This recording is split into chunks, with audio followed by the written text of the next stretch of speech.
So guys, this week video, you're gonna do a position that we have been see a lot of Pato, okay, Pato using that. So you saw him use against Baby Shark in who's number one. I saw him use a lot in the word no gi. It's a great position to do gi and no gi. It's a position that you put the person in a dilemma situation where you can either expose the back or you can work the submission, okay? So it's a position that we have been working on after see him using a lot in the competition scenario and see how effect could be, okay? So the situation is any situation that you're passing, okay? So it doesn't matter how you're passing. And when you start to apply pressure on your training partner, when they feel like they cannot replace the guard, very often they either gonna try to turn away from us, okay, or they're gonna try to turn it towards us. And sometimes when they start to turn towards us, they end up catching our leg in some type of single leg. Okay, usually in this position, the person is kind of like a desperate mode. They're gonna looking to try to attach themselves in our leg, and from here they're gonna try to build in their knees, and they start to becoming like a wrestling change here. Okay, if the person body is better wrestling than the person on top, they might end up winning this battle here. Okay, you're gonna take advantage when the person is still in their hips. Okay, usually here is gonna have two stages. Look, first, in the moment that you're passing, if you have a good control ball, especially if you have a good control in the collar position, when the person starts to find the underhook, usually they're gonna start to control the leg first, and look how the hips is still on the floor. So now look how the elbows on the floor is still. Okay, they need to have the support of the elbow to be able to scissor his legs now. When he scissors his legs, now he's building on his knee, and now he has a single leg. Okay, you're gonna take advantage about that. So you're here, you're passing. When Cash starts to turn towards me and I see there is a big space between his elbow and his hips, first thing I'm gonna do, I'm gonna place my whizzer in place here, my overhook, and I'm gonna looking for to start to expose either more his elbow against on his body, and I start to place my heel as close as possible to my own knee, just like this. Okay, it's a position that now I have a control about the head and the arm. Okay, I have control about both situations. So now from here, when he starts to building himself up, I make a tight waist here. Look, I can make a grip on the gi, or I can make just holding, okay, on his body, but it has to be nice and deep control. Okay, from here, when I attach myself here, I post my hands on the floor, and I'm looking for to a man return. Okay, I use this control about his hips and my hands on the floor to man return. I always fall towards to the leg that is over. Okay, as I'm falling, I need to make sure I start to connect now. Look, the other knee on my, the other heel on my hips. So here, look, I have my right knee, my left heel attached on my right knee. When I start to my return, I bring his down, I switch now. Now my right heel go to my left knee. I switch the situation. I was here, I go here. Now from here, because I have control about the head and arm, I start to make a Kimura trap here, okay, to control his arm.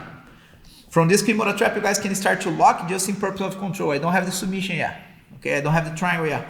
I just lock in purpose of control.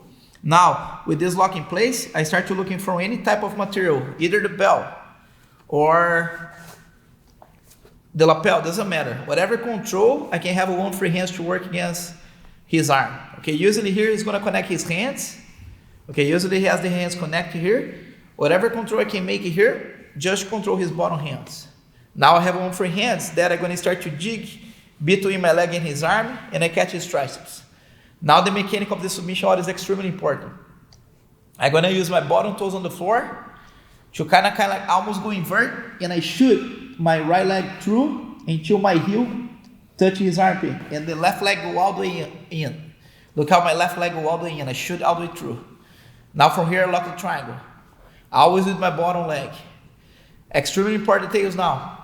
I start to back heel, look how my left heel go towards my butt, I pinch my knees together and squeeze until I get a submission.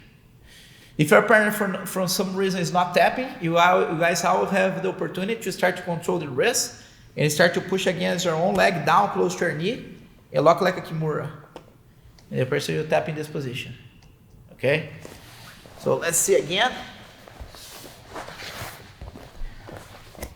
So I'm gonna change the pass just so you guys see how it can be any pass, okay?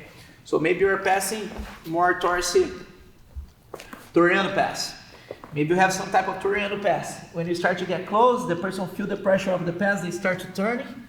Look, same idea. Look how the hips is on the floor. The elbow and knee is big space between. From here, look, I pull his arm towards me to create more space. I connect my knee on my heel. Look at the connection here, guys. Knee and heel connect, okay? I post my hands on the floor in purpose of base. I may return. I use this tie waist or a grip that I have here to may return as I'm falling down. So now I lock my legs just in purpose of control, okay? Just don't let him get on top of me.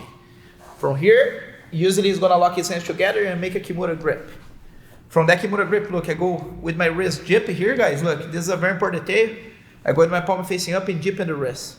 So now, look, if he starts to remove his arm, very difficult, and I can start to feed any material that I can get, just to have a good control, okay?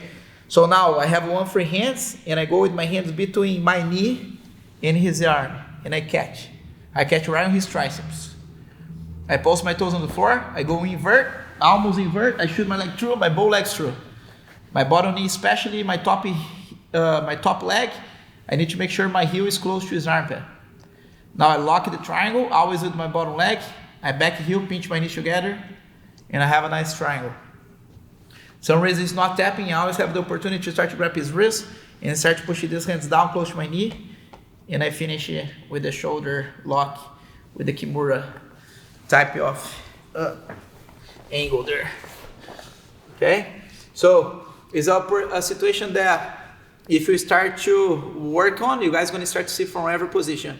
And even if the person does have the single leg, and as long as this elbow is not super tight, as long as there's a little bit, if you can create a little bit of space between elbow and knee, you always have opportunity to go for. Okay? So I recommend you guys watch the fights that Pato has especially in the World No-Gi. You guys gonna see he doing this a lot against Kennedy and on his final match, if I'm not wrong. So check it out.